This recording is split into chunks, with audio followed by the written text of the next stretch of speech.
chanter que Dieu il est de notre côté. Mais Dieu il est de ton côté si toi tu marches dans l'obéissance. Mais si tu ne marches pas dans l'obéissance, sache que Dieu n'est pas de ton côté. Tu vas continuer à pleurer, on va prier pour toi. On va chercher des grands hommes de Dieu, que vous pensez que ce sont des grands hommes de Dieu. Mais tous ensemble, nous invoquons un même Dieu. Alléluia. Amen. Moi, quand j'invoque ce Dieu-là. Et puis même lui, il invoque ce Dieu-là. Mais si toi, tu ne vis pas comme la Bible le dit, il y a les défaites de ton côté. Tu peux dire Dieu de mon côté. Non, Dieu n'est pas de ton côté. Parce que Dieu, il est saint. Alléluia. Amen. Tous ceux qui sont de son côté, ce sont des hommes et des femmes qui font l'effort. Alléluia. Je dis l'effort parce qu'ils cherchent que non, je ne vais pas faire du mal. Même si j'ai péché, je vais chercher, je m'humilie devant le Seigneur pour demander pardon. Alléluia. Amen. Si je sais que j'ai fait mal à quelqu'un, je vais chercher à la personne pour demander pardon. Si j'ai péché devant le Seigneur, moi je vais chercher mon Dieu. Je vais m'humilier. Parce que vous savez, quand je lis ça le dimanche là, je vous ai fait voir que non. Josué, quand il a su que non, il a dit non, mais qu'est-ce qui se passe? Nous qui marchons dans la victoire, nous devant de grandes villes, nous avons vaincu. Mais comment une petite ville nous a fait fuir? Parce que la Bible dit que non, en fouillant, en descendant la montagne, les gens de cette petite ville haïs les ont tués. Et puis qu'est-ce qu'il lui a fait? Il n'a pas allé, allez, venez-vous tous là, on va chercher. Non, non. Lui, il a fait quoi? Il est monté vers le Seigneur. Il a commencé à gêner. Seigneur, pourquoi cette défaite? Pourquoi le désespoir? Pourquoi le malheur? Pourquoi, Seigneur, j'ai ça dans ma vie? Et c'est là Dieu dit, non, mais pourquoi tu fais ça? Il ne faut même pas gêner, il ne faut pas même s'allonger par terre, il ne faut pas mettre les sacs, enlever les habits. Non, non, non, non. Appelle tout simplement les gens. Cherche parce qu'il y a le mal au milieu de vous. Alléluia. Amen. Saoul, dans l'histoire de David, dans le livre de Samuel, Dieu dit va, la même chose, tue tout par interdit. Il faut dire tout par interdit. Arrivé là-bas, il regarde comme ça, il dit, ça ces animaux-là, c'est bien pour sacrifier le Seigneur. Alléluia. Amen. Mais Dieu il a dit d'amener des animaux pour moi. Non. Dieu il a dit quoi? Il faut tout tuer, les rois, les animaux, les personnes, c'est la guerre. C'est la guerre. Peuple de Dieu, nous sommes dans la guerre. Alléluia. Amen. Tu es dans la guerre. Dans la guerre, il ne faut pas dire que non, j'ai pitié. Quand toi tu as pitié, tu penses que non, tu vas faire des sacrifices. C'est lui qui va te tuer. Alléluia. Amen. Lui, il a l'épée. Toi, tu as l'épée. Toi, tu as eu pitié. Non, moi j'ai pitié comme ça. Je ne vais pas... Non. S'il faut tuer, il faut tuer. Saoul, il a pensé comme ça. Et puis, qu'est-ce qui s'est passé? Il a pris des animaux, il arrive là devant le serviteur de Dieu, devant Samuel. Samuel, il entend à côté, il dit, mais c'est quoi ça? J'entends beaucoup de bêtements des animaux comme ça, ils crient comme ça. Il dit, non, mais j'ai trouvé des animaux un peu qui sont bien vitaminés là. Moi, j'ai pensé venir faire des sacrifices pour l'Éternel. Il dit, est-ce que Dieu t'a dit d'amener des animaux pour faire des sacrifices? Dieu t'a dit, il faut tuer. Alléluia. Amen. Des bonnes pensées, mais qui ne sont pas selon la volonté de Dieu. Tu peux penser que ce que toi tu fais, c'est bien. Mais si ce n'est pas selon la volonté de Dieu, ma soeur, mon frère, c'est une défaite. Ça va t'amener une défaite. Tu vas continuer à pleurer. Tu vas continuer à crier. Tu vas même changer des églises. Mais le problème, ce n'est pas des églises. Le problème, ce n'est pas des hommes de Dieu. Le problème, c'est toi-même. Amen. Le problème, c'est toi-même, parce que c'est toi qui dois chercher le Seigneur.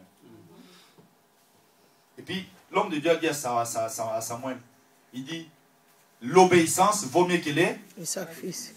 L'obéissance vaut mieux que les sacrifices. Moi, j'ai le droit d'obéir au Seigneur, à la voix du Seigneur. Pour vivre dans la victoire dans notre combat quotidien, dans notre combat de chaque jour, je dois être obéissant au Seigneur, mes soeurs, mes frères.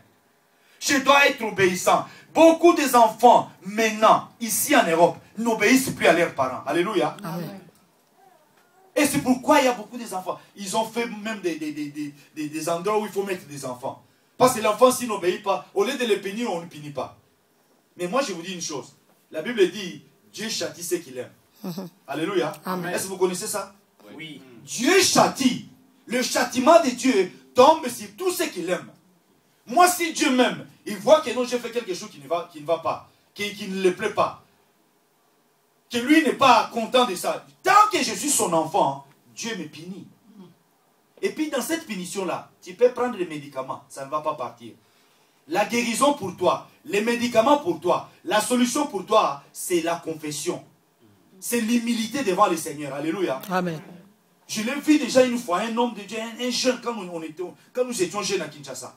Il y a un jeune garçon, il servait vraiment le Seigneur. Et puis une fois, moi j'étais là, j'ai demandé, mais il avait des gants, on appelle ça des ganglions, hein, manquero, des choses qui gonflent là, des boules là qui fait. Puis j'ai dit, écoute, mais mon frère, va chercher, prends les médicaments.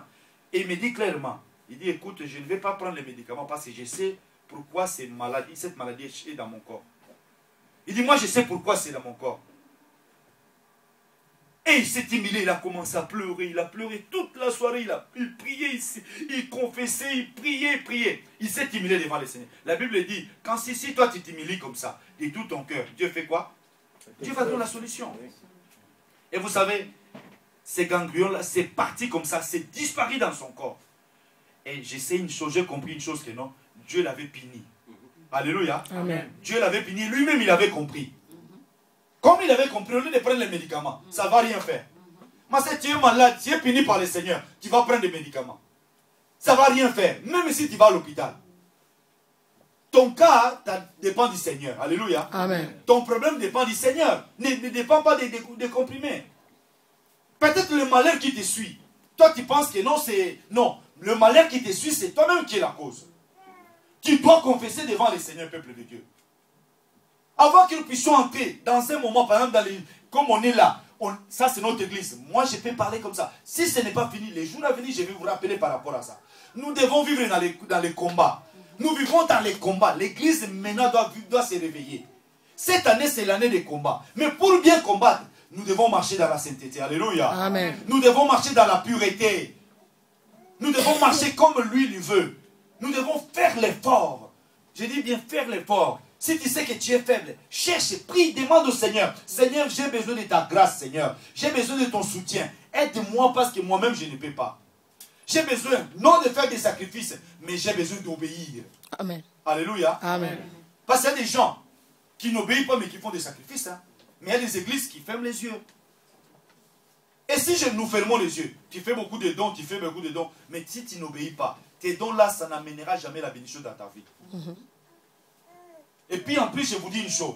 La bénédiction n'est pas le salut. Est-ce que vous comprenez? La bénédiction et le salut, c'est des choses.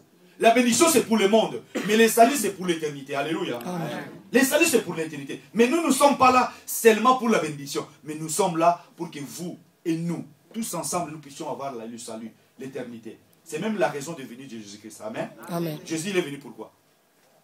Il est venu pour que nous puissions avoir la vie. Amen. La vie éternelle. La Bible dit que celui qui croit à son Fils aura la vie éternelle. Amen. Mais la vie éternelle, comment tu auras si tu ne sais pas combattre?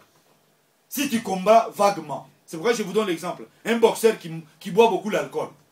Il va bien combattre. Non. Un boxeur qui se met là, il mange la semoule avec beaucoup de piment. Il attaque comme ça. Il y a beaucoup de chrétiens qui sont comme ça, spirituellement. On commence à prier comme ça. Il prie des mots. Il prie comme ça. Il est fatigué. Mais il y a des gens, je vous dis une chose. Il y a des gens, si on se met à genoux là. Moi j'ai vu en Afrique, il y a des gens, leurs genoux sont devenus tout noirs. Vous savez pourquoi? Parce qu'à chaque instant, chaque moment, ils sont à genoux devant le Seigneur. Alléluia. Amen. Ils sont à genoux devant le Seigneur. Ils combattent les bons combats. Mais pour bien combattre les bons combats, c'est à genoux par terre. Mettre à genoux, prier, me lever, crier au Seigneur. À chaque instant, chaque moment. C'est comme nous on fait maintenant.